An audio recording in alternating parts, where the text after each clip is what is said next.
What's up and welcome to another Mograph Mocast. I'm Dave, and joining me today as guest host is Mark Cernozia from mfcdesigns.com.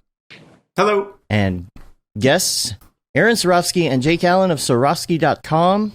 Hello. Hello. Duarte had an emergency, couldn't be here today, unfortunately, and so we wish him the best. But the plus side of that is Erin gets to join, so I'm super happy about that. Erin was with us at Camp Mograph, and so we got a lot to talk about. We're going to talk about, got some notes here on some things that you've been working on, and real quick going to do the my spiel, because I'm all out of order here. Matt was maybe going to do the show, and then he wasn't going to do the show, and then he was, and he wasn't. He's having tooth problems, and you know how that hurts. So those are the worst. Like, dude, it's the worst. Just take a break. I was like, yeah. He had an appointment, and then he didn't have an appointment, and I don't know. So I was like, man, just rest. He's in a lot of pain. So, tooth stuff doesn't go away. I know. Yeah. It just kind of gets worse. Yeah. Yeah, and when you're waiting on an appointment, that's the worst. That's the worst. Just waiting for them to fix it for you. So. Anyway, so I'll do my spiel as usual here. Mograph is a supplement to our site, mograph.com, which is a motion graphics tutorial site with tutorials, plugins, podcasts, and other Mograph stuff. And on the show, we talk about everything ranging from motion graphics to Cinema 4D, After Effects, plugins, render engines, doing business, doing taxes, being a contractor, or working for the man. You can email us info@mograph.com. Let us know what you think about the show. Questions, comments, concerns, queries, grievances. Send it all. Let us know what you think. Send us show topic ideas. We love to hear from you. I just wanted to make this announcement here. If you didn't get the email or see any of the promotion yet, DFWC4D Beeple will now be speaking as well. So that's going to be a lot of fun. So we've got EJ, we've got David Brodeur, we've got Nick Campbell, and we've got Beeple now, as well as some other people who are going to be in town at the same time, like David Ariev and gosh, who else is coming? A lot of people from Maxon coming. That's going to be fun. So if we all get the coronavirus, then you're going to have a lot of motion designers disappear from the community. But Dallas has been pretty okay so far. So unless something catastrophic happens, you know. We're gonna go for it. We're all gonna hang out, cross your fingers, and I mean, maybe the last time we see each other, right? So yeah, exactly. It was nice knowing you. Yeah. So that's it for DFWC4D. I do want to thank our sponsors for DFWC4D. That's iDesign, which is EJ's company. Grayscale Gorilla, of course, you know Grayscale Gorilla. Otoy, makers of Octane Render. Pixel Plow. Awesome render farm. Maxon, of course, who is sponsoring the guests flying in. School of Motion as well. And Fox and Hound for hosting it, because they're letting us have it at their place for free. So that's awesome as well. Nice. So we've got a lot of prizes we're going to be giving out from all of those people. And you don't want to miss it. It's going to be, I think, a fairly intimate environment. So, you know, we'll all do something other than hug and shake hands like we usually do. And so that will be that. So come out. It's your chance to meet all of these people if you haven't met some of them before. And if you missed Late Night Renders last week, that was the show with Raphael Rao, Billy Chitkin, David Ariev, and Chad Ashley. We all sat around and we talked about render engines for like 2.5 hours, late night on the stream, and got really geeky about it. So make sure you check that out. The week after next, I know I said it wasn't going to be a podcast, but the week after next, because we will be doing DFWC4D, we're going to take a podcast break. So I'm just going to run that as the podcast for the week. And lastly, I know not much about this at all because I just got the press release, but Maxon just introduced Cineware for Unity, so make sure that you check that out. I know I'm going to check that out. I don't know any of the details yet. Hot off the presses. And that's about it. So let's get to the topics then. Right to it. Nice, efficient podcast today. So let's start with talking about your company and what your company is and what you do for people who haven't heard of you before. Okay.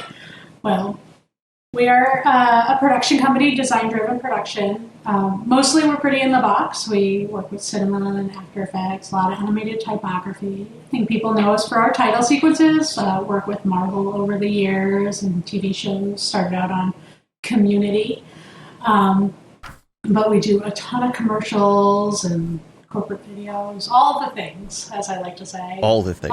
Every single thing. Yeah. Like from healthcare to Verizon to just a really cool assortment of stuff. And that's probably what I'm most proud of with the studio. I call us a generalist design studio because if you come here, we think about not applying a studio look to your product, but really think about what you do and how to best promote it in whatever platform or screen it's going to be on.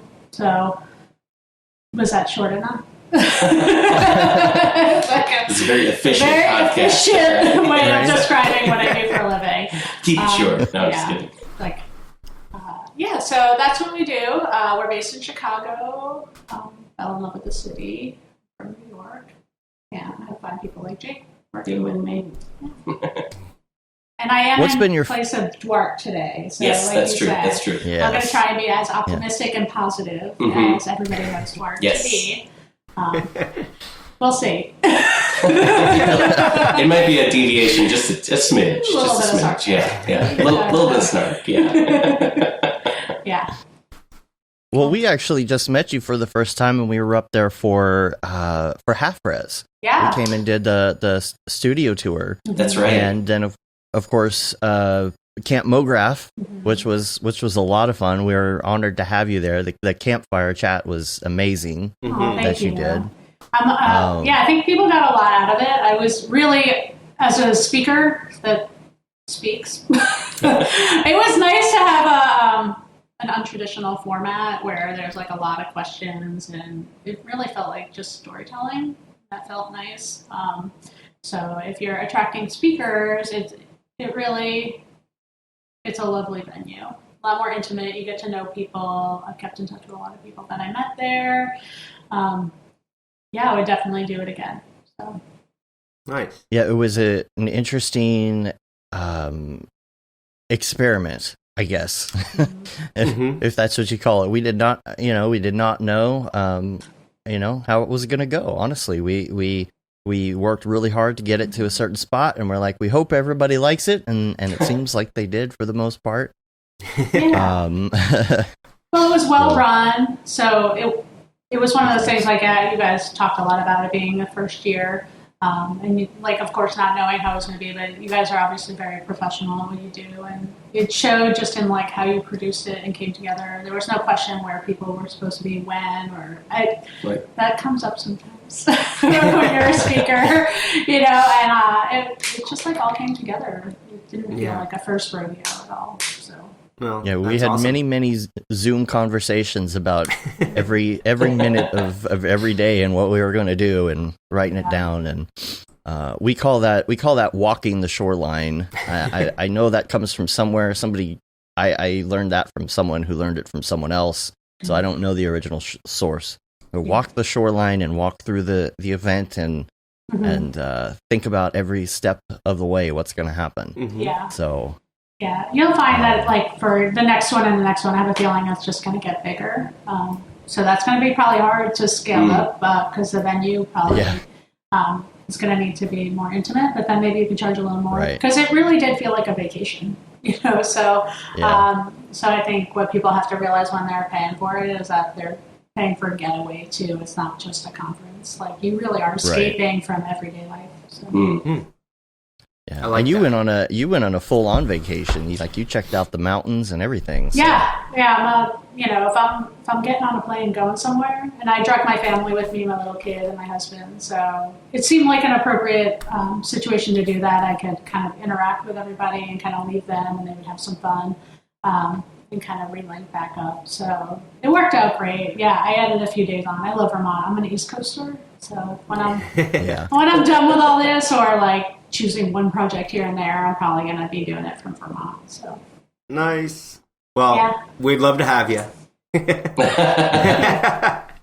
Keep an eye on houses. Yeah, exactly. Yeah, I will. It's a good time. I just refied. It's everything's dropping. So. Right? Yeah. Perfect. Yeah. Literally. Totally dropping.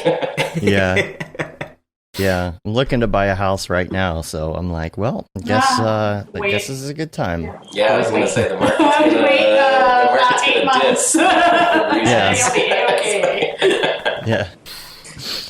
So how long has the studio been around? Yeah. 10 years. Yeah. Oh, wow. 10 years. Sweet. A little over 10 years. Like, was January or was it 2009 or 2? Yeah. I kind of went out on my own in 2008. Yeah. But really in 2009 is when it became official as Sarofsky. So 2009. So Jake, have you been there since the beginning as well, or? Yeah. No. I was a relatively recent addition, I would say. It feels like a while. It does feel like a while. Yeah, it was last year, March. Yeah, when I officially joined full time. It's pretty cool, actually. There's actually a couple people that freelance here that have worked with you since the beginning. Like Jake Matthew has been there since the whole development of the company. Through the whole thing. And we were even kind of overlapped in college together. Most people don't talk about RIT being a mecca of motion designers, but we both started out there. Oh yeah, that's true. Yeah. Yeah. So that's a thing. Yeah. So that's a place. That's a place that people go. Spend lots of money. So what's been your favorite project to work on so far? Well, I have different. Oh, for Jake, what's your favorite project? Oh, my favorite project? Both of you. Well, we'll both do it. Do you want to go first? Yeah, you go first. Okay.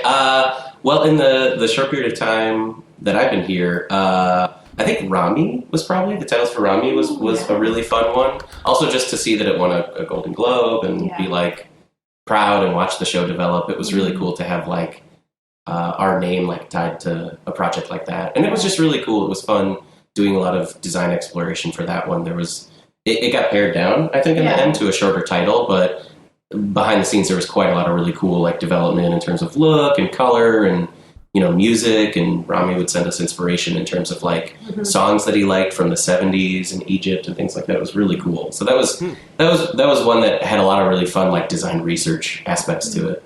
Yeah, I think sometimes people don't realize on this entertainment work, we work with the people.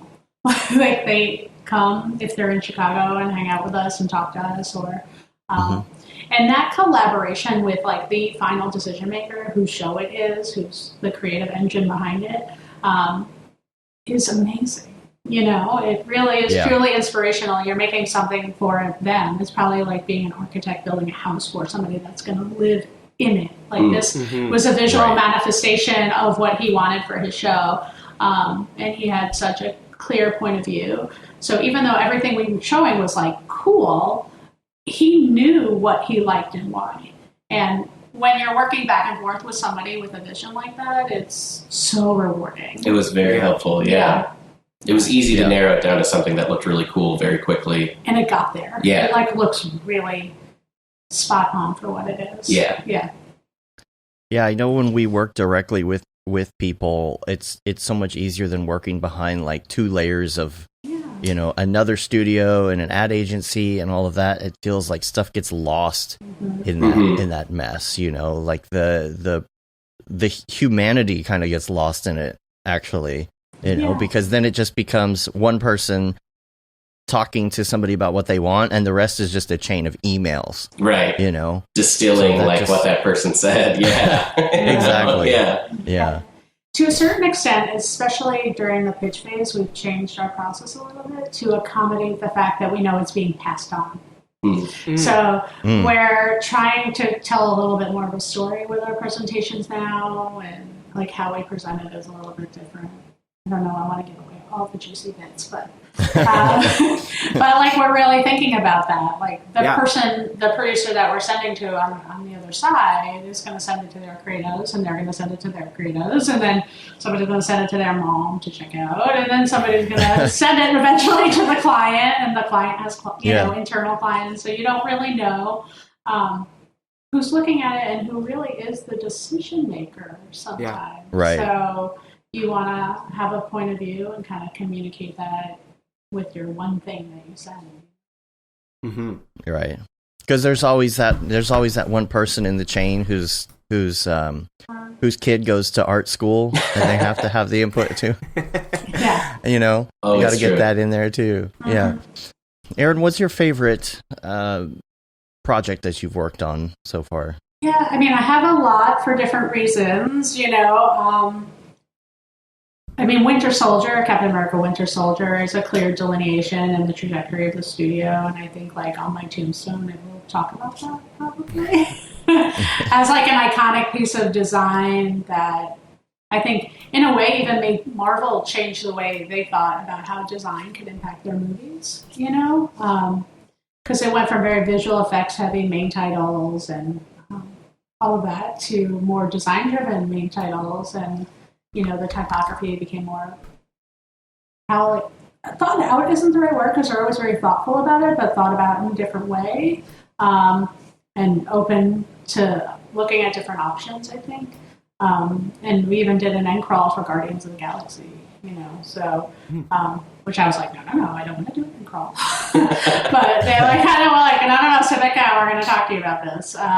So I think that was a really special project just because of the quality and context. But I love Community. That was our first main title out of the gate. I think, you know, now it has 10 years of having been in the world.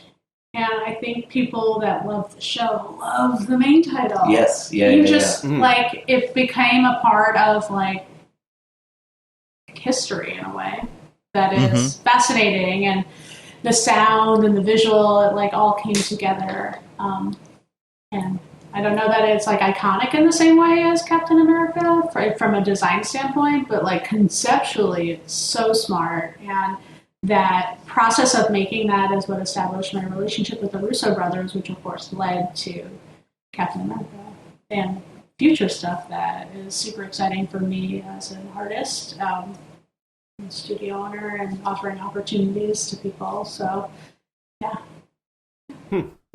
And FITC you worked on as well this year, right? Yeah, that's the new one that we are deep in, and I am so excited about. Yes. Yeah. It's really interesting. Yeah, it's interesting. The teaser's out now, so people can check that out. And what I love about it is, you know, I was like, I want it to be photoreal, but I want it to be illustrated. And it was very interesting how our vernacular kind of changed to describe what we're making. Because it's, you know, all C4D, it's all 3D. But it has a certain quality to it where you could say it looks illustrated. And that's a really special space. Plus, like, we're working with this, like, Art Deco, futurism look, and being really thoughtful about how things are modeled and, like...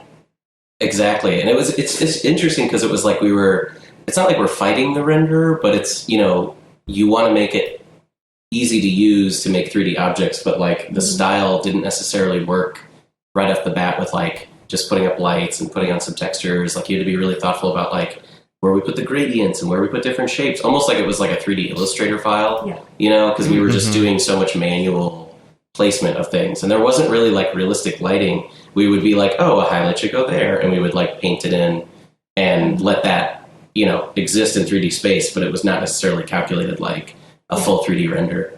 So it was interesting. So I think we're establishing a look, which is really a special place to be.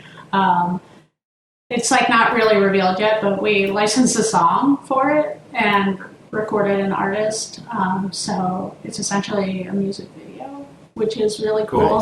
Nice. Self-funded music video. Yeah.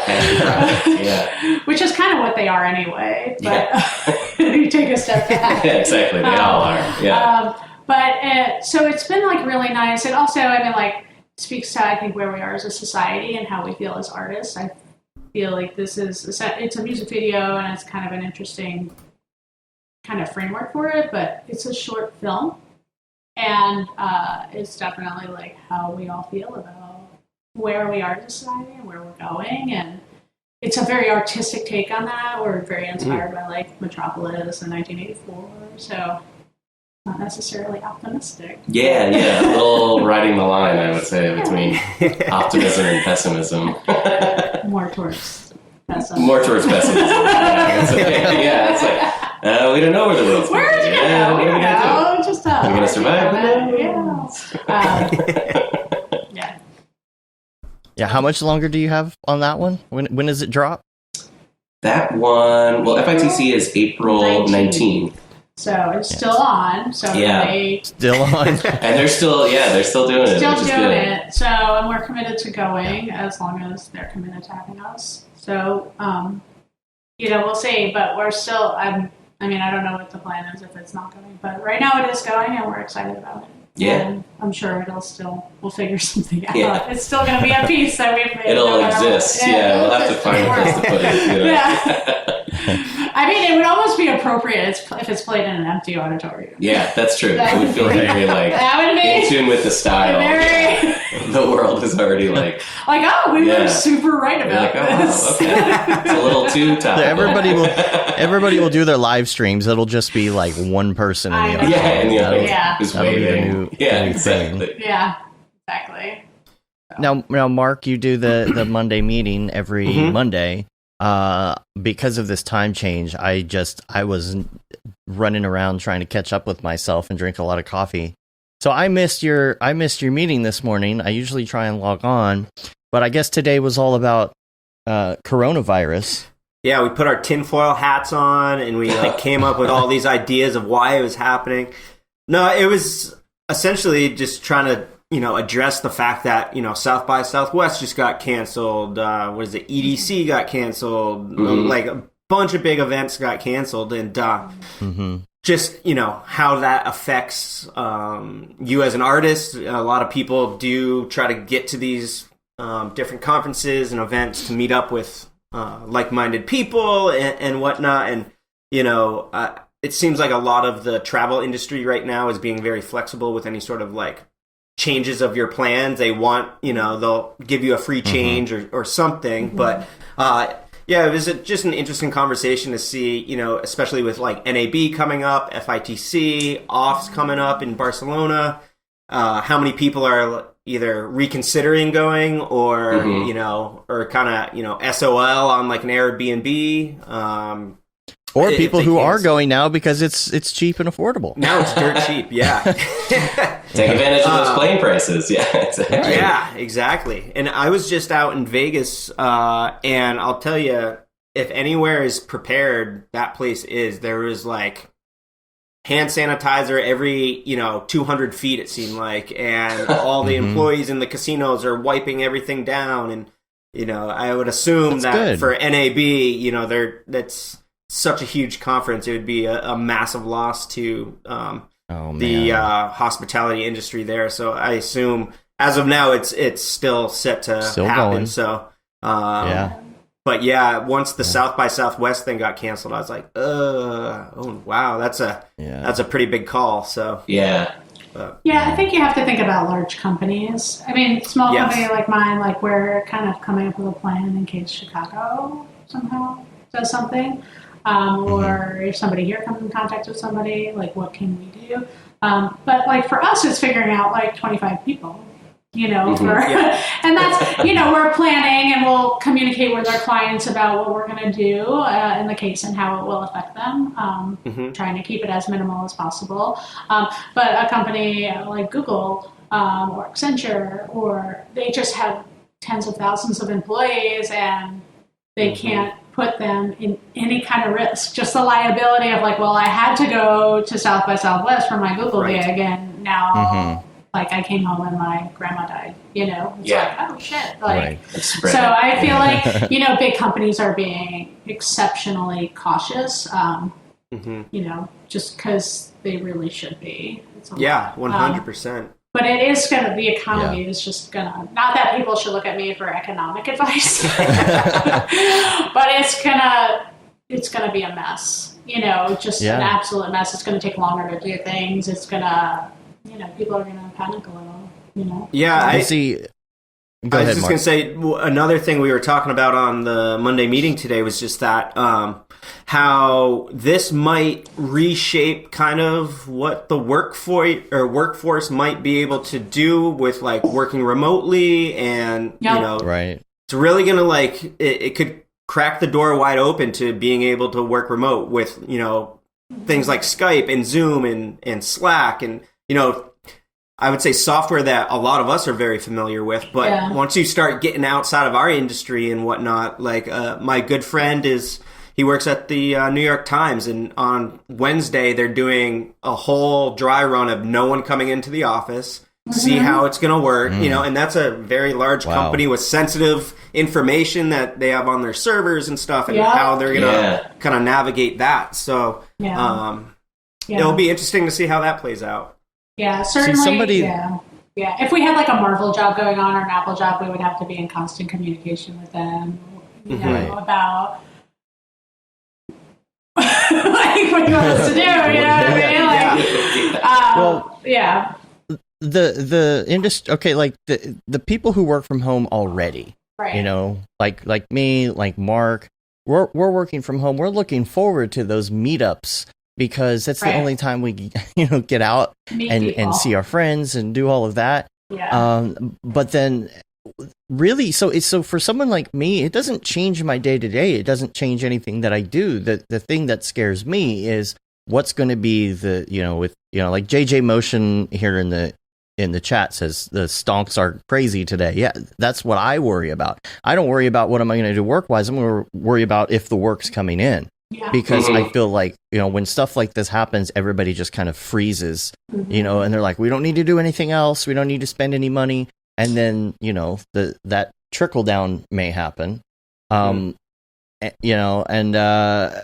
when you're working in an environment like yours and people have to go home, if you're working on sensitive things, like for me, our clients are not necessarily like super sensitive.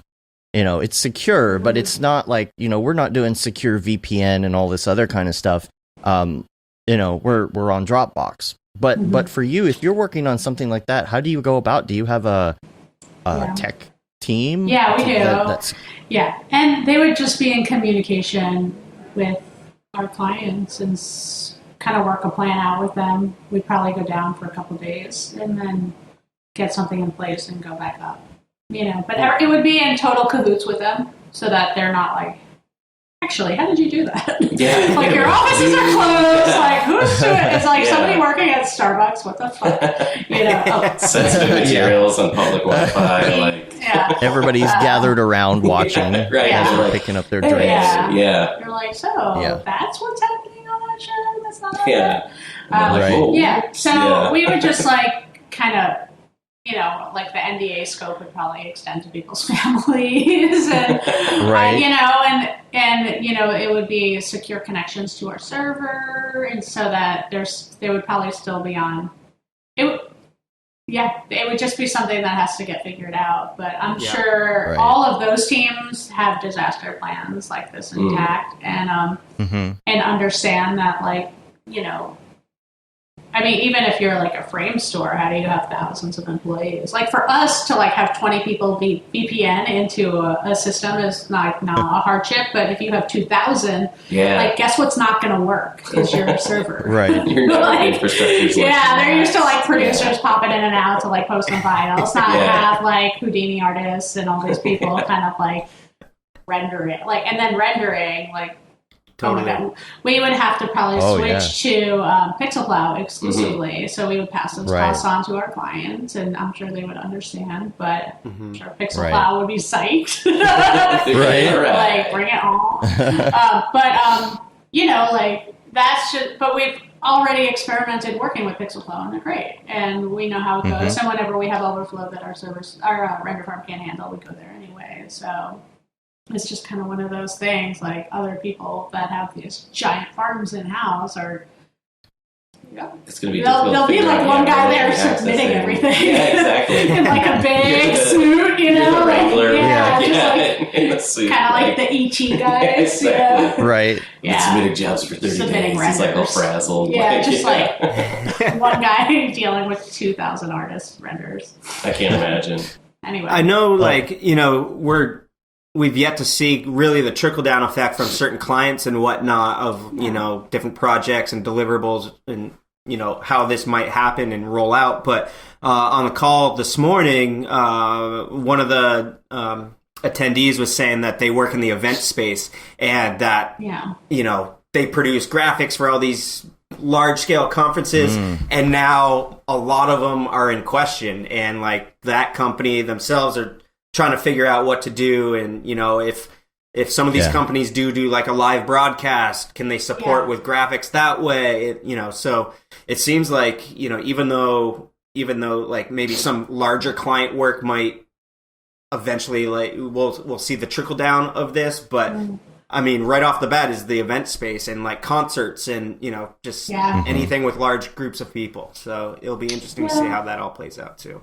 It's crazy, but like I do think this is temporary. Like, you know what I mean? So I think if anything, it'll help us be able to plan better in the future. I mean, like Super Bowl isn't going away. Things might be going away now. A lot of it's like a large reaction because we don't know so much, and I think it's fair to say we don't trust our government to be telling us exactly what's going on. Right. I mean, I certainly don't. I watch and I'm like, people aren't even being tested. Like, how do we know who really has it? Like, it's just kind of preposterous. Like, you can't just say you're keeping one cruise ship offshore, and that's like your big game plan, you know? Like, we got it! They'll incubate it's in the ocean, you know? Like, I don't know. So we know, like, there's something going on that we don't know, and I think that's the scary part about it. But I think if you look back historically to every single one, and I just read Bill Bryson's book, A Short History of Nearly Everything, and he kind of covered this, which is like the nerdiest thing to fucking talk about on the Motion Graphics podcast. But it starts with like, particle physics and like kind of works back through evolution and kind of really speaks to like the bigger picture of things. So I think like our bigger concern is like an asteroid, like like that's what's going to get us. I think the people that really need to be concerned are the people that are older and that have compromised. They say that compromised respiratory systems and, people that would normally be in a tough situation if the flu. Again, I'm not a medical professional, but I think there's just things we don't know. I mean, like, I don't even know, like, what the temperature water is supposed to be when you wash your hands. Like, I know you're supposed to use soap, but, like, nobody's ever told me, like, it should be, like, warm or cold or super hot. Like, should it be scalding? I don't know. Should you be burning your hands? Like, I don't know. Is that a factor? Like, how big, right? It's gotta be. Yeah, I mean, like when I shower, I like to look like a lobster after. Turn it up all the way. Crank it, baby, crank it. But I think that's the real fear is that people don't feel like they're being told the truth. I think maybe that possibly the people telling us things don't even know the truth is probably another factor. And so giant companies have to respond with like, well, then we're not doing anything until we know what's going on. Yeah, let's lean towards the worst case scenario. Yeah, but if you look at like the history of H1N1 and swine flu and all of it, like Ebola, like it's catastrophic, but it's not going to end the world's population, and there'll be another side to it. Right. Anyway. Yeah. Positivity by Erin Sarofsky. That's the thing. The world's not going to end. The world's not going to end. Yeah. It'll end another way. We'll be positive that NAB is going to happen. Everybody so far is still saying it's still going on. NAB has come out and said it's still happening. Axon has said it's still happening. When is when is NAB happening? It starts the 19th, actually, I think. The 19th. Yeah, same as FITC. Same as FITC, okay. Oh, very cool. You guys have which is always unfortunate because, like, I want to go to both. Yeah. And you have to pick. Got to make a decision. And then off is, like, right after NAB, and it's like, all right, well, if you want to go on, like, conference tour, Yeah, exactly. Put your out of office up every for, like, dollar you a made, month. But. Yeah. So let's talk about Sarofsky Labs a little bit. Okay. First of all, give us the elevator pitch, the summary of what it is for those who haven't heard of it before. So it's a weekend workshop series. We do like one every few months. Different topic: design for motion, 3D for motion. 3D for motion. Yeah. There's a producing one. There's a producing one. We just did a freelancer one, which was more of a panel, and Joey from School of Motion came. And saw a photo of that. Lindsay was here. She was our local freelancer that we had, we love and wanted her point of view. So what we're just trying to do is kind of find our way of becoming more part of the community. And I always call ourselves like a teaching studio. Like both Dwart and I have our master's degrees. Oh, that's true. kind of super nerds. So it's our way of like having a little bit of academia going on. I also think teaching inspires learning. So opening up the studio it's not a huge amount of people for these hands-on workshops, like 10, 12 people. And we just take them through a weekend process on a job. We send them briefs for them to choose from, or they can choose a project of their own. And by the end of the weekend, they have something as a result, like whether it's a motion test or storyboards or something, they kind of come away with something. And I think like the big thing is they're always shocked about how much they make. Like how far their project gets in 2 days, especially given the first day is a lot of, chatter about what we're going to do and what our process is. We show a lot of our process, so we'll take them through our storyboards and how we present to clients and the kind of briefs we do internally, just so that they can see like what a real studio, what our process is. We also give them our folder structure so that they can be all workflow, so that they can see what a proper workflow looks like. We try and make them work in that. It's a little bit of an adjustment. It's a big adjustment. Chaos to opposite of chaos.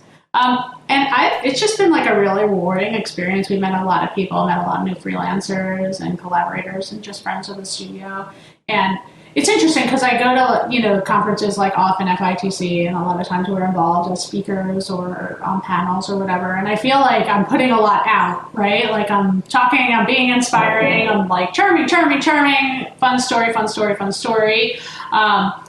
But here it's very two-way. We get as much as we give, and it's just very gratifying. And I feel like I've met all of the people. Yeah. I feel like I've walked away with like relationships with all different people now because of it. And it just feels much more manageable. Interestingly, for School of Motion people, like they're all connected, but like virtually. So they've been using it as a place to kind of meet for the first time in real life. So they've been coming to a lab and having that like being like, you're at School of Motion. Yeah. Like, we're in all class together. So it's been a fun thing for them. It's also been really great for people that have jobs, but maybe they're like a studio of one internal somewhere. So it's like a secondary kind of form of education for them to kind of go through the creative director process with us and kind of, just kind of go through that experience. And I think it's been really rewarding for them. We've got really great feedback about it. How does that process work? Like if you wanted to do this, is there a sign up? Like, is there a schedule, a selection process? So right now it's open, first come, first serve. It might. We talked about having it like be, especially maybe for 3D or something. Maybe have some fundamentals. So maybe have some kind of portfolio or something to like get in. But we don't want it to feel like overly exclusive. We don't want that to be the vibe. So right now it's first come, first served, and we're just like over accommodating with the number of Sarofsky employees that are here, so that if somebody is a little bit more junior, we have time, and they're not monopolizing just me and Dwart, So that's been, I don't know, I think it's been really great. But they can go to SarofskyLabs.com and just register. It's the courses are up there, and everything's all automated this year, so you could just click a button. Yeah, no longer like a form. Oh my God, it was like so much back and forth last year. Totally. With our producer. Cool. Yeah, so. That's cool. I think the cool thing for the 3D one that we did is we got sponsorship from Pixelplow, so we were able to, we have a farm infrastructure here, but I don't think it was enough to get all of that rendered in a weekend, everybody's in a piece. So we were able to work with them just to send everybody's stuff to the cloud, and it was super cool. Came back the same afternoon, and everybody was able to edit it into like a little sort of piece. Yeah, it was really impressive. It was super cool. Yeah. And like you said, I think people were just like, whoa, oh my God, I didn't realize that we like produced that much over the weekend, you know, and it was this whole like 30 seconds of everyone's little 3D piece. It was really cool. Yeah. So how many people are working for you? You said 25 approximately? I think that's like our max right now. So I should know exactly how many full-timers are here. I think it's 14? 14 or 15, yeah. And but we're usually 20 people running around. Yeah. You know, with freelancers. Right. So it could be as much as 25 at any time. And so you can fluctuate based on project to project and with them, right? Yeah. So how do you go about recruiting those people? A lot of it's word of mouth. We do review portfolios all the time. Anybody that submits a portfolio to Sarofsky to like info or jobs or freelance does get a response. We review portfolios every other week and either add them to our list. Like sometimes we'll get somebody that's like, I do fur, and I'm like, we don't. You know, like in fact, like mostly we go out of our way not this to. This is really cool. Yeah, but, like, you know. you know, and I'm like, okay, but it's like, okay, well now you're in our list of people that do fur if we do fur out of nowhere. Right. So like tag them with fur. Yeah, like exactly. we do all the tags. We have like a whole database now. Totally. Where you Oh, say. nice.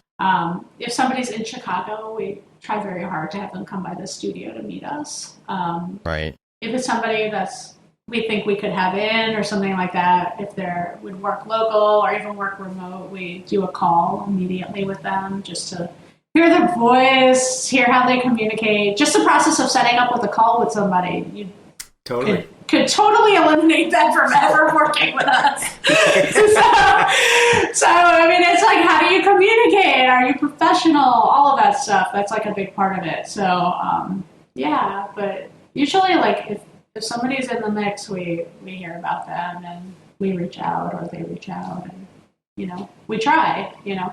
Yeah. We're always trying new people. I think that's the big thing that's why I call us a teaching studio.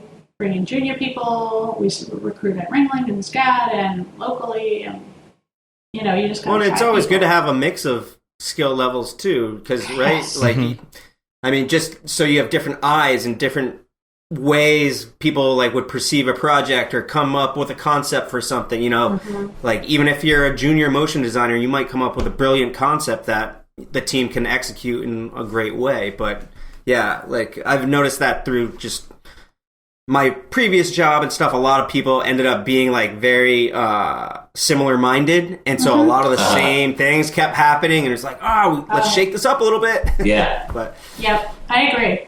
Absolutely. A good idea can come from anybody, including our producers, too, actually. What would you say, like, in general, like a generalist, what knowledge they would need to have of specific programs? So, like, for example, Cinema 4D, After Effects, those are probably staples. But what else? Are there, like, render engines, for example? Yes. What are you generally using there? Well, we're pretty much exclusively Arnold. I know the 3D pipeline has gone through some changes over the years at Sarofsky. Many years. Yeah. Many changes, that kind of thing. And occasionally, not as much anymore, Maya can be used on projects and stuff like that. So Arnold's really good just because it's consistent across all the apps and libraries of shaders and things like that can be multi-use and that kind of stuff. And it's been really reliable. And the stability is like super duper important. And so Arnold's been kind of the shining column of stability in the 3D pipeline. Yeah. I think when we're looking to staff, I think whoever we bring in, whatever they're using, whatever tools they're using, like first and foremost, they have to have a designer's eye. You know, right. So that's kind of the fundamentals. And a lot of times people with that background come in knowing, you know, of course, Adobe Creative Suite, but into After Effects. And I'm optimistic that they'll be a little bit into cinema and at least not be afraid of it. Right. And so that's like the big thing for me is that they're open-minded and have started playing around in it and they know it's going to be somewhat of an expectation. But again, we're a teaching studio, so we have like great mentors that kind of can help you along the way. Like, you don't have to struggle through it. I mean, there's so many great tutorials now out there, and it's not how it used to be. So yeah, the resources are just endless. Yeah, endless on the resources. internet, So if you know how to like make this sweet ease in After Effects, you can make this sweet ease in yeah. So You got graphs. yeah, They're similar. yeah, Yeah, exactly. yeah. That actually, it sparks a question that I have for you guys, where if you're looking for, an employee or a freelancer or whatnot, obviously there's a ton of training out there for a lot of technical stuff. But Erin, you had mentioned earlier, like just in terms of setting up the call and like the communication skills, almost like the soft skills in a way. Like, and I guess that bleeds over to like design and stuff like that. Do you guys have an emphasis on, kind of those skills as well, with typography and layout and just stuff like that, or like composition? I mean, 2 questions there. One, soft skills are super important. Super important to me as a studio owner and a person that wants to enjoy their life. Like, I want to like every person I'm around. I don't want to feel like, God, they're a buzzkill, Right. And that doesn't mean they can't be weird and have their own thing going. We're all pretty weird. Yeah, quirky. Right? Yeah, very quirky. Yeah. I don't think that's what I mean by that. I mean, you're working in a team here, and people need to depend on you, and I need to depend on you to look out for other people. And I think, if somebody's next to you struggling and they're a little junior, or even if they're a little senior, you kind of know what's going on, but you don't say anything, I'm going to no thank you. This is all of us in this together. We're all rowing on a boat. It doesn't matter where you sit. Everybody is helping everybody. So that's what the soft skills are all about. We're a team of basically 20 when you count all the permalance and everything. And I think it's just really important that, I like everybody that's in here. So there's that. On the other side, the designer's eye, we do have some 3D people floating around that I would say aren't trained designers, but they're surrounded by them. Yeah. You're in an environment. They're in an environment where that is that. a thing. So they are ushered along thoughtfully and respectfully. It can be funny at times, typeface choices, things like that. But, Right. They learn quick. Yeah. Especially with and you're like, maybe one change. Oh my God, Avatar. Maybe change the Comic Sans. Yeah, exactly. Not feeling it. Yeah. Not feeling the Comic Sans. One day. There's something that we talk about a lot on the show, which is, some people who are heavily in that design sense and some who are heavily in that technical sense. And sometimes it does take that combination of both, where you have somebody who's super into the design and they know what it needs to look like. And then there's the other person that wouldn't be able to come up with that design, but they can definitely execute it. Right. Yeah. And there's also, you can't forget somebody that's maybe heavily into 3D or just much more technical on the computer that can talk to IT. That can help. Totally. Because there's a major gap in software and hardware, really, and infrastructure. Right. So having at least a couple people, you're one of them, but 10 or 2 that can really troubleshoot, render farm issues. Oh my God! You need somebody that can speak, on both sides of that too. Yeah. And it's totally. For a studio, those are the big, for a studio like mine, I think those are the big, holes. Yeah, you got to have someone who speaks nerd. Yeah, because it's always difficult. You got to dive into the log files or something if something breaks, all that stuff. I'm always okay. It's never the most fun, but if you know, it helps everybody if you're oh, I know why this is breaking. We can forward this to IT and we can figure it out, that kind of thing. Yeah. About ports and IP addresses. Right, exactly. All of that fun stuff. Support for the licenses blocked and things what I mean? All that kind of stuff that you'll just get, you'll run into, that kind of thing. Yeah, and you got to unblock that port, and if you know what that means, then good for you. Then you're in IT. Then you're a nerd. Yeah, exactly. Totally. Something else I was going to ask, actually, Lucky asked a similar question too. How much of your pipeline is Houdini at the moment? And also, well, we'll do it. We'll do it in pieces. Yeah, we'll do it in pieces. So yeah, Houdini. How much is Houdini? Very little at the moment. We have a license for Houdini. I believe it was used on some Marvel jobs previously before I was here, but we'll use it occasionally. We have an older copy of it, so it doesn't have like the newest like Vellum or whatever. But it's Vellum, we don't find ourselves running into a lot of problems where we would need that. But it's always nice to have for things like if we need to do simulations, or if there's like a very particular piece of geometry we have to build. Like recently, we were doing some like knitwear setups on characters, and there was a plugin that we could have used in Cinema that wasn't working with R20. But thankfully, we had a Houdini setup that would work, and so it was able to build these kinds of knit sort of structures around the characters that we could bring back into Cinema 4D. So it's really useful as a tool for these like very narrow, very specific tasks that it can just absolutely slay on, and then the general like tool where we bring everything together will be Cinema 4D. Right. Yeah, it feels like that's generally the case when you got to get out, do something crazy. That's when the Houdini comes out. It's like when you're building a computer yourself. Right. It's like you get all the different pieces and you just plug them in. Yeah. And there's a little more to it than that, but for the most part, you're plugging in the card, you're plugging in the power supply, and you flip the thing on. Whereas Houdini is when you get out the circuit board and the soldering iron and you start going at that. Yeah. The time investment to get stuff done can be pretty long in Houdini because obviously, like you said, you're building all your tools kind of from scratch. But if you have...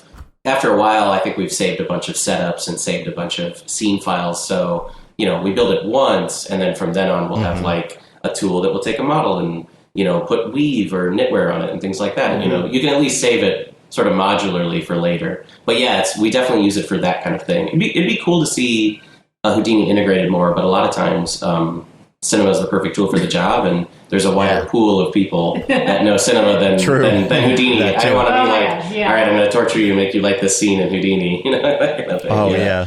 I've fallen victim to it where like I'm in Houdini, I'm trying to do something, I'm like, I could probably knock this out in Cinema, and I'm fumbling around Houdini trying to figure it out, and then I'm like, totally, I just need to go to Cinema and like bang it out real quick. Yeah, right, exactly. Yeah, like there was a couple tutorials I was looking at, like we were doing something recently where I needed to clone a few splines on a line and have them travel across it, and using the Mograph tools would be really easy, but in Houdini it was like, I need to know my n and my up vector for my curve and calculate that for each point, and I was like, this is a lot of work. It's like, Yeah.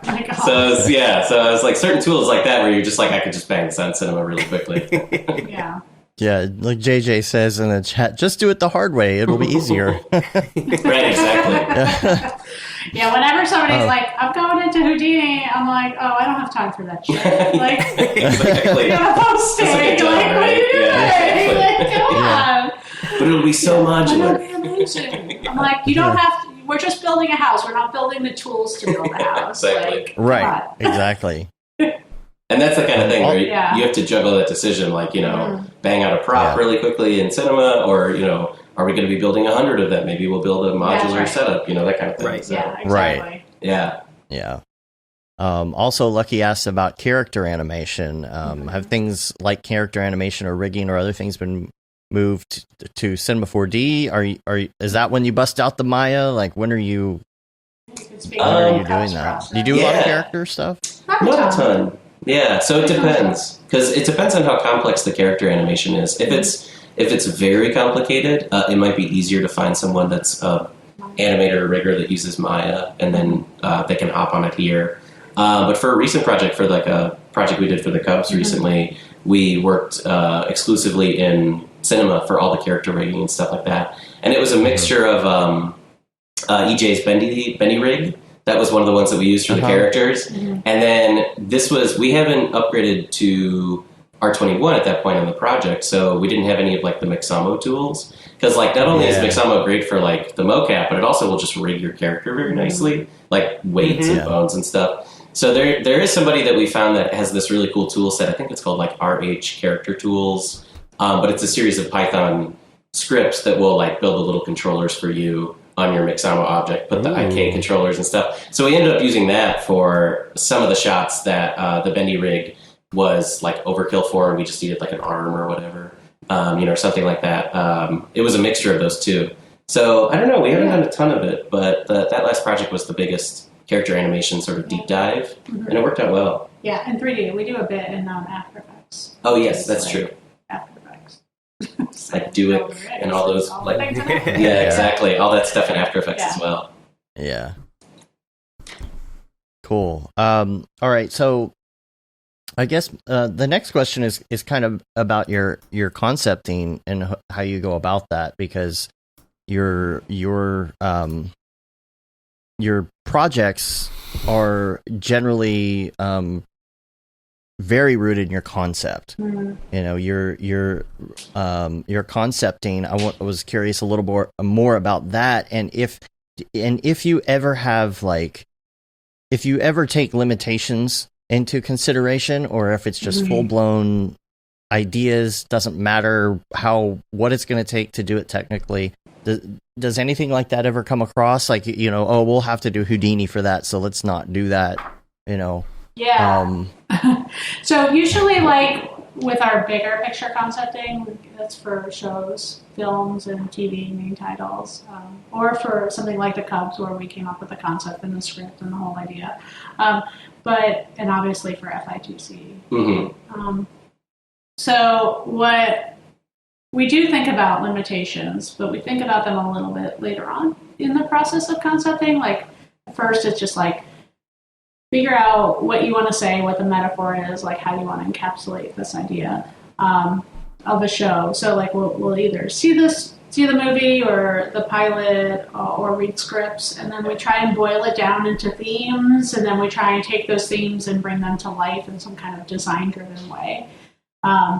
And we're pitching something now where it's kind of a situation because like they're expensive. Like everything's producible. Like we can make anything with an unlimited amount of time and money. So, right. So I would say, like, it does kind of. Yes, we can make that. Like, you'll have it in 70 years, But yeah. But so we really like try and think about what our capacity is at the time, like what our skill set in the studio is, and like when we are pitching, like something that we actually want to make, like. If I'm seeing boards around the studio with our artists that I'm like, yeah, like that's okay, but like, do we want to make that?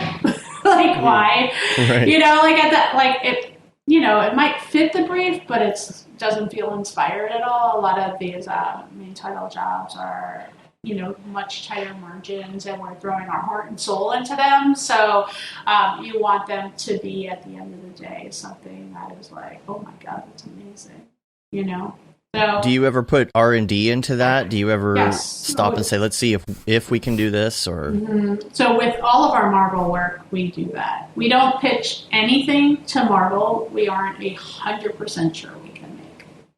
Gotcha. Period. So even if it's like motion tests that they don't see or whatever, we at least have our pipeline worked out on each concept beforehand.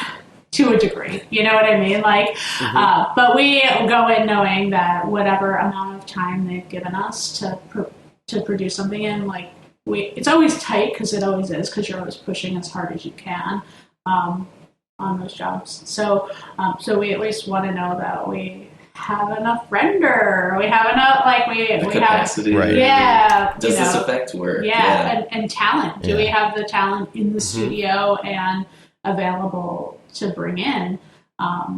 If there's like a crazy giant production going on in Chicago, or like the Wachowskis have a job going, like I might not have new artists, around to bring in. So it's that's all a factor when we pitch things like that. All of it. Mm-hmm. Yeah, like it's incredibly negligent not to. So Yeah. Otherwise, you'll catch yourself. Yeah. I mean, like, In you a gotta be bind. able to make it. Yeah, exactly. I mean, that's not to say we won't push ourselves. I do think, like, there is something exciting about when we have a board and we're like, how What would it take to make this? I'm trying to catch my swearing. Yeah. How are we going to do this? And we do some tests and we start to figure it out, and we're like, okay, we think we can make this. But that's exciting because that's that space, like with FITC, where we're not exactly sure illustration, photoreal, like how exactly are we going to go about doing this? Yeah, What exactly is our process going to be? So, and like, how can we standardize it a little bit so that between many people shots, can work that on kind it. of thing, it'll look the same. That kind of stuff. So, because there's nothing worse than having like one person in the studio who can have the eye to actually do the comp on every job. You're like, good luck for the next 3 weeks. Exactly. Sorry, Jake. I'm just up late. More Red Bull. Yeah, exactly. Yeah. What's a common timeline for like a title sequence? I know it's probably all over the place, but I think every job is different. Marvel's pipeline gives you at least a couple months. At least, and that's a good amount of time, especially with how their feedback schedule is. They're very good about giving feedback, and very good about giving feedback that is actual feedback. Not like just like try this and try that. They're very good about giving like really good direction that like elevates the job and like makes it stronger and keeps you moving forward. So, but they're very used to visual effects pipelines, so they know like they can't be like all over the place. It's got to be clear, direct. It's got to be feedback. Very structured. So with our advertising clients, it's just like wild west feedback. All over the place. Okay. Try this. What's cool about that is you're like, that's our scope. Here's a bid. So it's a little bit easier to manage, I think. But with Marvel, they're really great. Do you ever have time for side projects, personal projects there, or is it pretty much always too busy for that? Well, I would say FITC is a side project. And I would say we don't have time for it. Usually it's but we make time, and right. It's kind of hard as a business owner to watch and see your team staying late for a few months. But it is something we talk about with the team before we take the job, and we say like, hey, this is going to be really hard. As a studio, we cannot afford to bring in freelancers to compensate for, a main title that is not compensated. So it's kind of like one of those things where we are all on board or we're not on board. And I think the vibe, and Jake could probably speak more to that, but the vibe around this piece is really special. And especially if it's like a side project, like a title that you're like really passionate about. It's easier to be like, oh, I can stay and put some extra time into this or whatever. You're not feeling like it's, like a time suck or something because you're just so like into it. Like you're invested in the project. Exactly. Right. And I think we're going to see some major. I think people in the community are going to talk about it in a big way. I'm optimistic, but I think if the trailer's any indication with how that kind of spread around, I think it's going to go really well, and I think everybody will have a beautiful piece as a result of it. And that's part of being a creative owned studio. Like I know that it's not just making money; it's about making stuff that inspires us and inspires other people, and that's a big part of why I do what I do. So I assume that's a big part of why they want to be in a studio like this that thinks about creative work and knows that's a big part of why people call us. So, because there's a difference between working on an explainer video all night and working on like a really cool like 3D Octane Redshift rendered thing all night and looking up and saying, oh my gosh, it's midnight already. Right, exactly. And like I literally looked at Jake's monitor the other day and was like, I've never seen anything like this before. Oh yeah. I was just like, we had sort of stumbled so upon beautiful, a really like cool almost brought me to effect. tears. Like I was like, we were like, oh my god, okay, cool, like, save that. And that was like, kind of the first pass at something ish. Yeah. A lot of work went into it. The first time it like kind of all came together. Totally. But we were like, wow. All right. Yeah, and Duarte's all like, I'll speak for Duarte. He was like, oh my god, this is going to be all over Pinterest. Pinterest everywhere. Like, we need to screenshot that one. Yeah, I was like, okay, that's good. That's a good sign. Yeah. that does mean a lot. That's like we want our peers to look up to us and to know that we're trying to push the bar forward too. Yeah, a question about that too is, you guys obviously have some tremendous work up on your site, and I assume you have certain clients that come to you and they're like, oh, I love this Google spot or whatnot. Yeah. And like, I guess I'm curious to know how you guys balance kind of maybe your style, quote unquote, and always staying fresh and like pushing yourselves when the client's coming to you asking for something that they've seen you do. Like how do you kind of process that? Yeah, I love when people call us and say, you did Captain America, can you do that for us? Because like there's nothing worse than them going to somebody else and saying, like, we saw Sarofsky did Captain America, can you do that? And we'll pay you a lot of money. Yeah. Here's their reference. Like, you could call me. Like, I do that. Like, we can make that for you. Probably not in soft homage, but... So yeah, I love that. I think there's no greater form of flattery than to have somebody pull your scrap and say, like, we are so inspired by this that we pitched something around it and we sold it and now we want to work with you. Like that happened with our highlight stuff on our website that came from some Captain America reference. Our Cisco stuff came from that. Like, I think that's amazing. I think part of why I love main titles is because it's an opportunity to pitch concept. And there's nothing, this is kind of at the core of probably your concept question, is when you have a really great idea and then you figure out the absolute perfect style to execute it in, that is where genius lies. You know what I mean? So that is that spark. You have to have both. It cannot just look good and it cannot just be smart. Like, it has to be both. That's why True Detective is so amazing, and I could list like a whole bunch of other people's work. It's because there's that kind of line where you get both sides of it come together. And I think, that's why people resonate with Captain America Winter Soldier. And I think that's why people like really resonate with this FITC piece. But that is at the core of it. And I think when we're able to do our own concept thing around main titles, that's where we know we have the opportunity for that. Like, it's rare that you get there. Like, you're lucky if you get there like twice in a career or even once in a career. You know what I mean? And that's why I always joke about Captain America being on my like tombstone, because I feel like I did it once and I'm like, and you're like, it's good. Yeah, it's good. I made it. Like, somebody's going to write about me in a design book. That's cool. But I do think that's like the place where that exists, and those opportunities are very, very rare. So sometimes you have to make them for yourself. And for the studio, it's an investment in everybody's individual time and talent, right? Like all of our artists, but like I'm investing financially in a song. And while we talk about like not having to bring freelancers in, we are like a ton of them.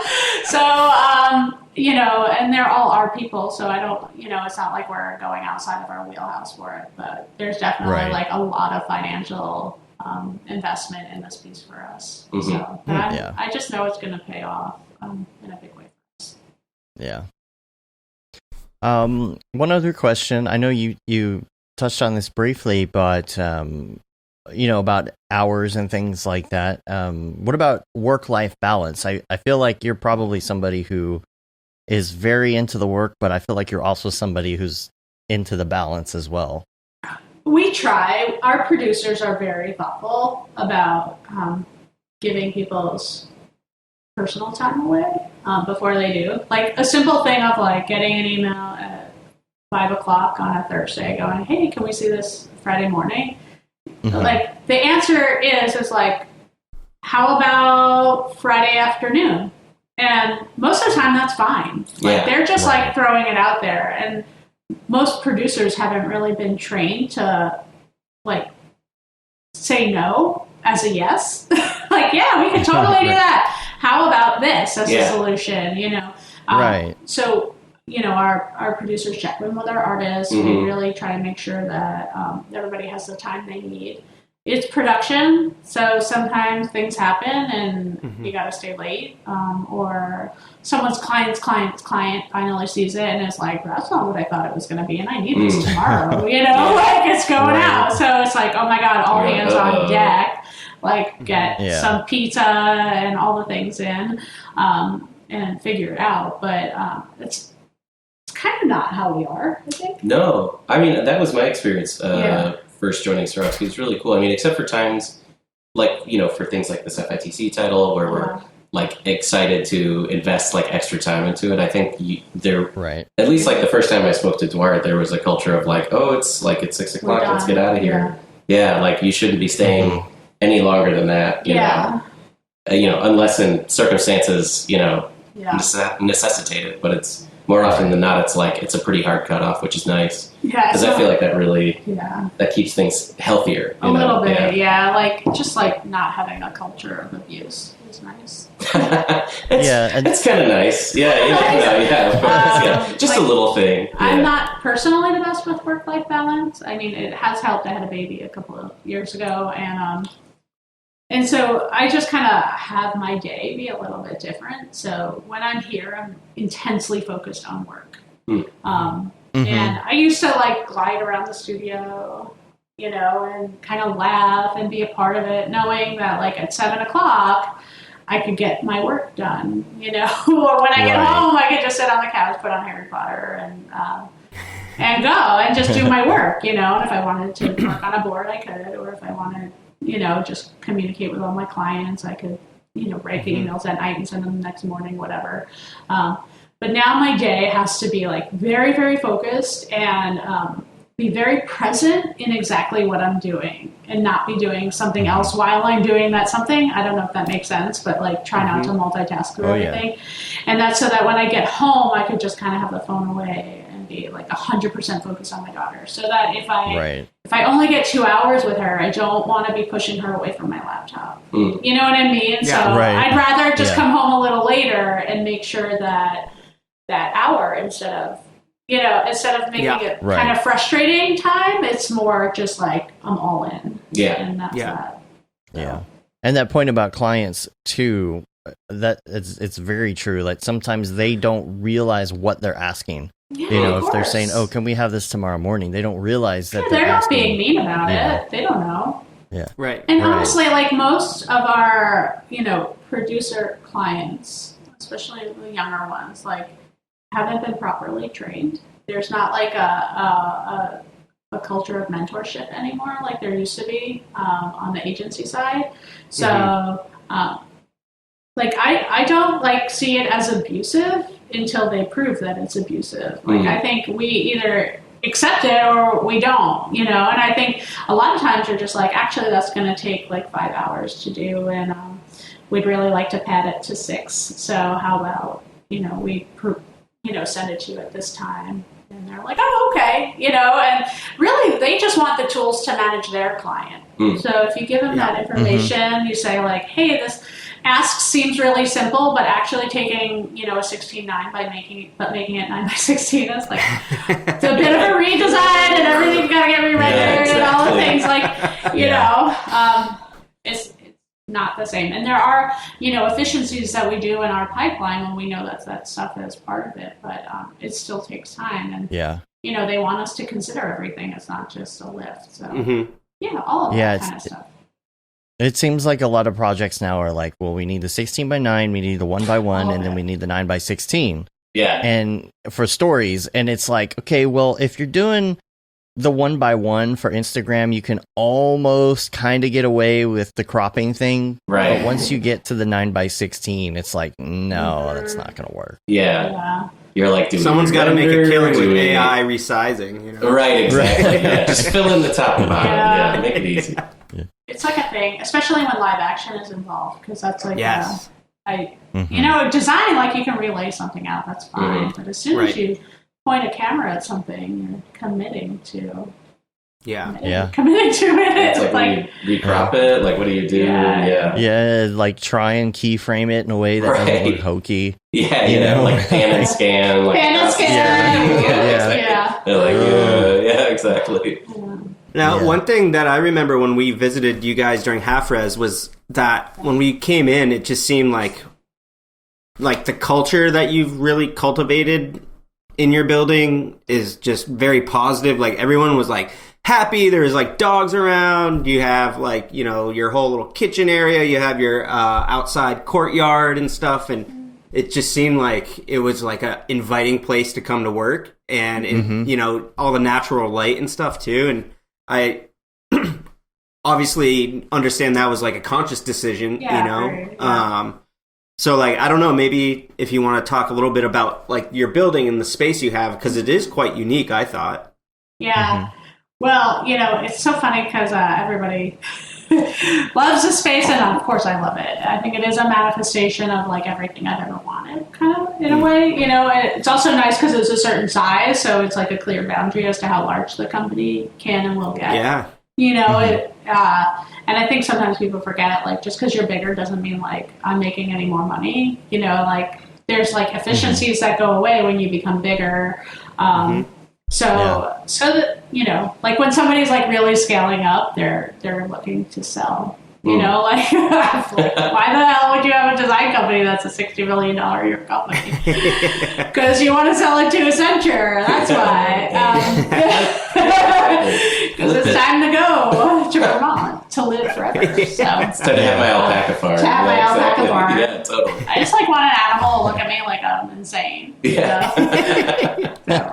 Okay. But I think, you know, for me, when we were starting to outgrow our little studio space, that was like a little rental space, I started to look around at spaces, and I realized, oh, well, to scale up, it's going to be, like, really expensive.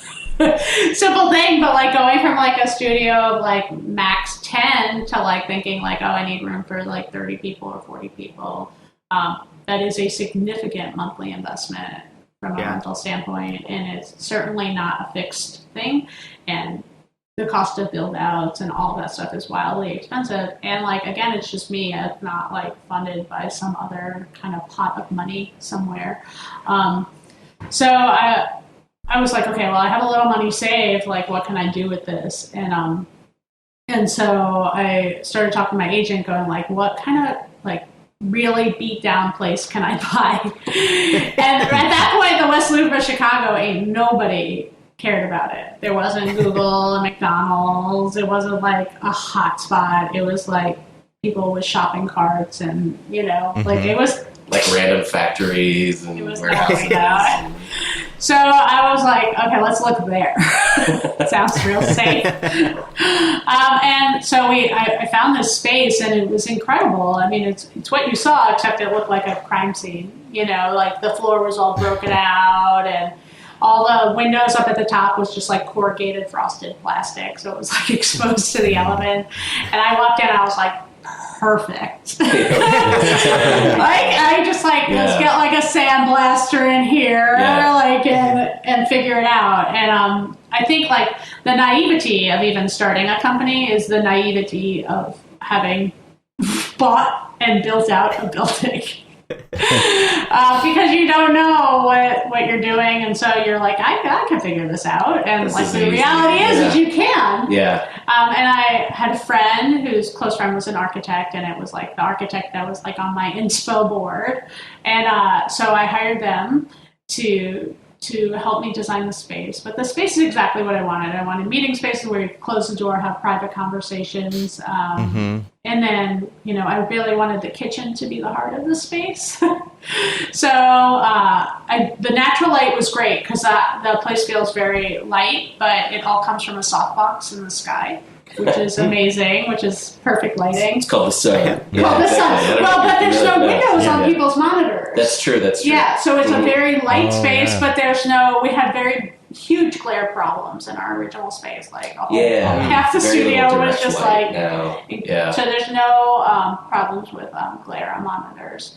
And then the courtyard was, I just, you know, wanted some green to at least be able to look at. In the winter, we have a big Christmas tree out there usually, and it's like a whole thing in the fireplace.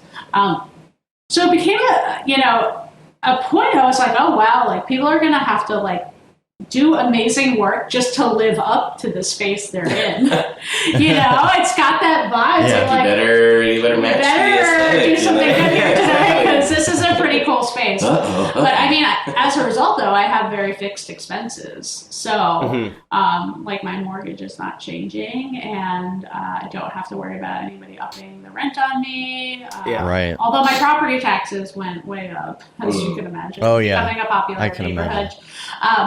But like, it wouldn't have been like rent. I would have been priced out of this neighborhood already. So, from a investment standpoint, I've kind of taken care of my future just with the building.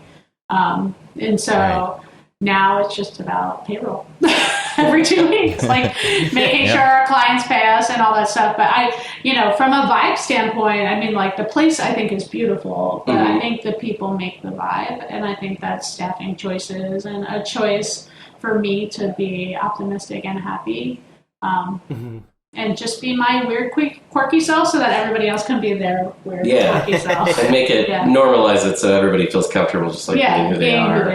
Yeah, I think that's important. Yeah, for sure. Awesome. Yeah. Cool. Well, any other questions in the chat, maybe, or Mark? Do you have any other questions before we wrap up? I know you got to get back to stuff and things today. Yeah. So, FITC.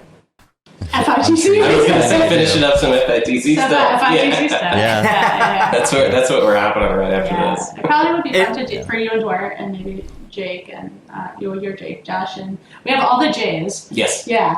And Matt to maybe do one of these about the FITCP. So. Yeah, that would be awesome. Anyway. Totally. Yeah, absolutely. Aaron, are you speaking at FITC? Yeah, a lot of us are. So Dwart and I are going to do like a main stage thing where we talk about the future of motion graphics and stuff. Ooh. And extra stuff, that I'll toss in there, and Dwart will be like, "What are you doing?" He's like, "We didn't prepare for this. We did not prepare for this. What are you doing?" And then Jake and Dwart are going to do like a B-side chat where they do talk about like some of the process of making this stuff. I think it's going to be really cool, interesting. Cool. Yeah, that'll be fun. I think we can get really technical during that one, and people can ask, all like how did you overcome this issue and blah, blah, blah, and all that kind of thing, that wouldn't necessarily, I think, fit on the grander stage. Yeah, definitely. People will be like, why are you talking about this? Yeah, they're like, why are you getting so granular? Yeah. Why is it so technical? But we are starting, like on our Instagram, we kind of have a new Instagram, Sarofsky_design. We're starting to post little behind the scenes kind of like build outs in there and stuff like that. So, so that people can start, we always had Sarofsky Unplugged, which was like so much about our company culture and dogs and food. The whole feed. The whole feed is dogs and food. People are like, wow, a lot of birthdays. They're like, interesting. Okay. So we started Sarofsky Design, and on there we're doing a little bit of making of stuff, maybe some behind the scenes stuff, and then some old boards that didn't make it, like ancient boards. We're doing like boards from the grave, so showing some hits for shows that like maybe had other main titles produced by other companies, see like kind of what our point of view was on it. But that's for pretty old stuff, so that I don't get sued. Yeah, I mean, you guys have a great social presence. I mean, I know just all the different accounts you guys have, and then Erin, you were also like, I remember seeing something online of trying to figure out what people wanted to see in some of these accounts and like behind the scenes and process, and just reading some of the comments to me was really interesting to see what people were into. Yeah, so it's interesting for me because I grew up at a time when there wasn't social media, so I'm like, what is this thing? Why do people care? But people do, and so I've just been saying like if we're gonna have a presence on anywhere, like on my own personal Facebook, like whenever something comes up and I'm like, oh, what should I do? What is this? Like I just pose a question out there, and people like say stuff. Like, you get like it's shocking.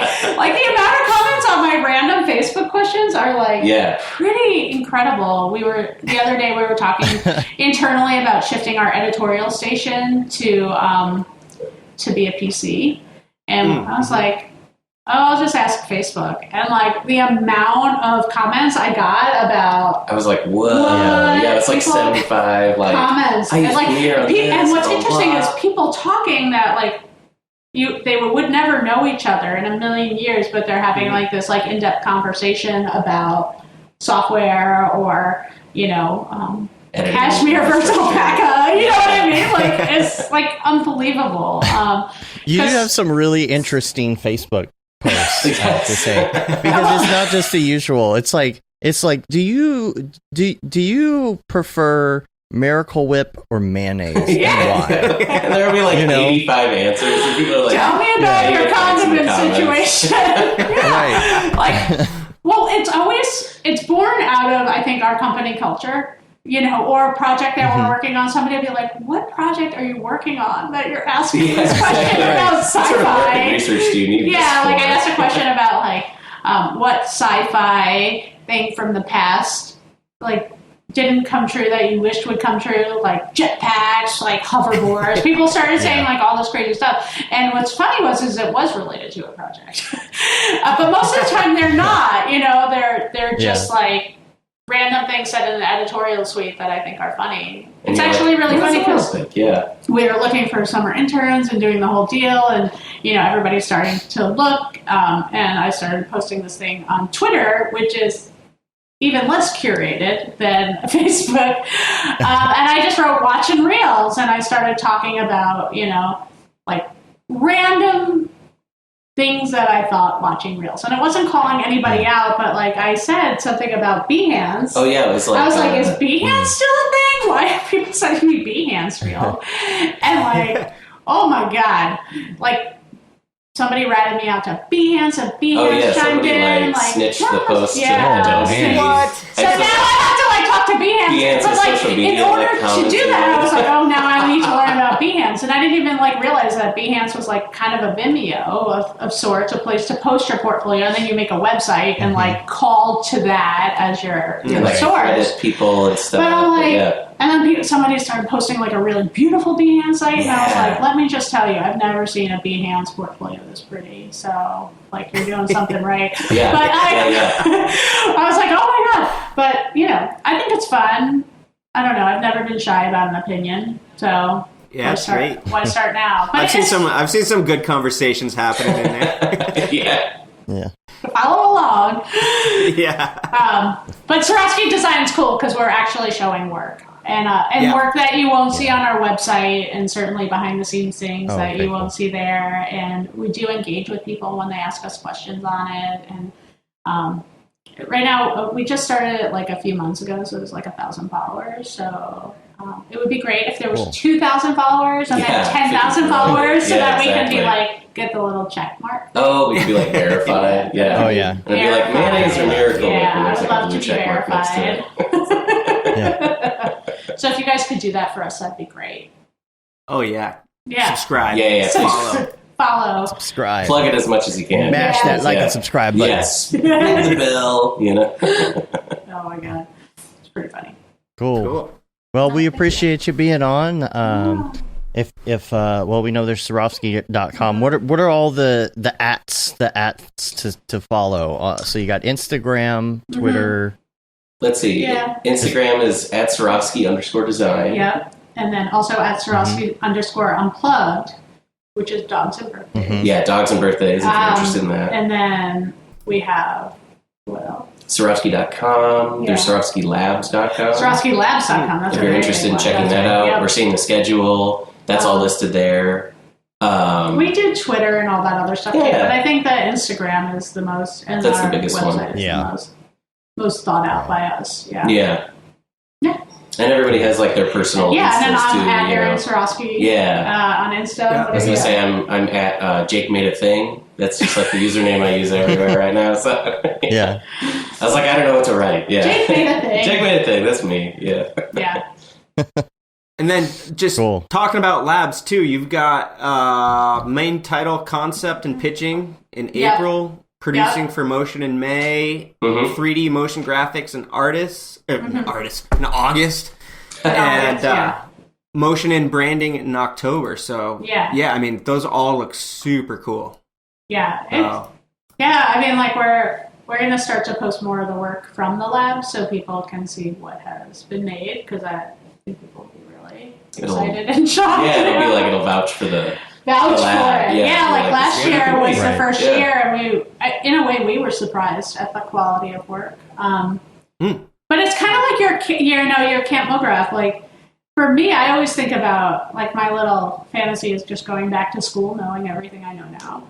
Like, and having like resources and labs and all of the things. I'm like, oh my God, that would be so fun to just go and make things and not have client feedback, but also like know what I know. And so I was like, well, like labs is a little bit born out of that. So somebody can come and just do something for the weekend, and it's the only intensity about it is that you want to make something that's cool or that you feel inspired by.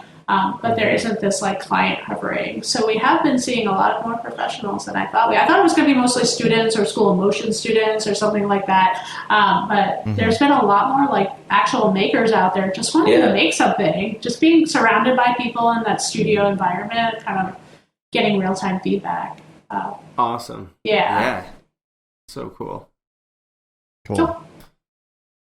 Well, stick around for a second here after we finish the live show. We'll take care of a couple tech details and things like that. Okay. For sure. I didn't get to coach y'all much on that. Like before we started the show, sometimes we finish the show and people just hang up and we're like, "Where'd they go?" And they're like, "Bye." But, so just stay on for a minute and I'll just mention a few things. You can rate us on iTunes. Make sure you leave a review. Helps get our ratings up. Subscribe on your podcatcher of choice. And our newsletter goes out once a month. I think it'll be going out a little bit earlier this month because we're going to put that Beeple announcement in there, get people to come out to Dallas. And people like it. If they do. Yeah. And then you can say you've been there, done that, got the t-shirt with the Mograph logo tee, the Paul Babb Feel the Bab 2020 shirt. All the profits from that go to Doctors Without Borders, and the Render Things t-shirt, hoodie, and long sleeve tee, and of course, lastly, the That Render is Fire shirt, which you're only allowed to wear ironically. And of course, we're on Facebook, Twitter, Instagram, Periscope, YouTube, Mograph.com. Check us out. Check us out on the events page. Make sure you look at some of these events coming up. I'm need to double check with Brian that Signal is still happening in Austin. I believe it is still going strong. So if you're bummed about South by not happening, you can still go down there, have a good time, and check out the local culture. And I bet you there's going to be a lot of people just hanging out in Austin anyway. Austin can't cancel that, right?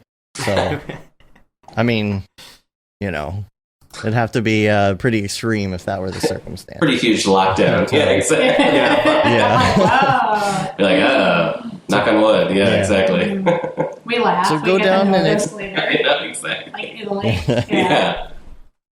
If you're still going down to Austin, make sure you do that. I think they're still doing that. So you can find that on mograph.com/events. And we're gonna take off. We're gonna do the name sign off here. I'm Dave. I'm Erin. I'm Jake. And I'm Mark. Have a good one. Later, yo.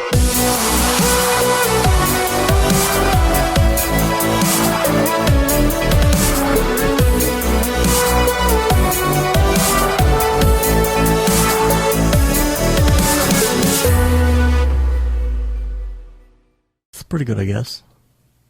Mograph.com, an online resource for motion graphic artists. Start your week with the Mograph podcast. Industry news, interviews with your favorite artists, and terrible humor. Watch live shows and interviews from Mograph events like NAB, SIGGRAPH, Half-Res, and local meetups.